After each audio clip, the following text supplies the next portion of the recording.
1989 সালে মুক্তিপ্রাপ্ত চলচ্চিত্র বেদের মেয়ে জ্যোৎস্না প্রথমে নির্মিত হয় বাংলাদেশে। নির্মাতা তোজাম্মেল হক বকুল পরিচালিত এই সিনেমাতে জুটি বাঁধেন ইলিয়াস কাঞ্চন ও অঞ্জু ঘোষ। বাংলাদেশের ইতিহাসে অন্যতম ব্যবসাসফল সিনেমা এটি। বাংলাদেশের পর 1991 সালে কলকাতায় ছবিটি রিমেক করেন মতিউর রহমান পানু। সেখানে নায়িকা অঞ্জু ঘোষই ছিলেন, তবে নায়ক হিসেবে ছিলেন চিরঞ্জিত। সে সময় বাংলাদেশের মতো পশ্চিমবঙ্গেও ছবিটি ব্যাপক সাড়া ফেলেছিল। এবার টলিউডের কালজয়ী ছবিটি নতুন রূপে পর্দায় ফিরছে। ছকচকে প্রিন্টে, উন্নত সাউন্ড কোয়ালিটিতে আবারও মুক্তি পেতে যাচ্ছে বেদের মেয়ে জ্যোৎস্না। ভারতীয় সংবাদ মাধ্যমকে বিষয়টি নিশ্চিত করেছেন সিনেমার নায়ক চিরঞ্জিত। তিনি জানান, এরই মধ্যে প্রযোজকের সঙ্গে তার আলোচনা হয়েছে। ছবিটি রেস্টোরেশন বা সংরক্ষণের কাজ শুরু হয়ে গেছে।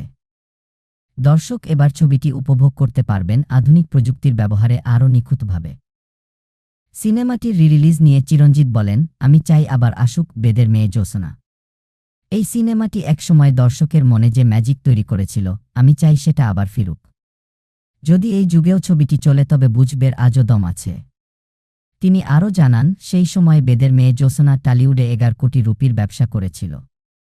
তখন একটি টিকিটের দাম ছিল মাত্র $1.50। এতে বোঝা যায় দর্শকদের মনে কতটা জায়গা করে নিয়েছিল বেদের মেয়ে জ্যোৎস্না সিনেমাটি।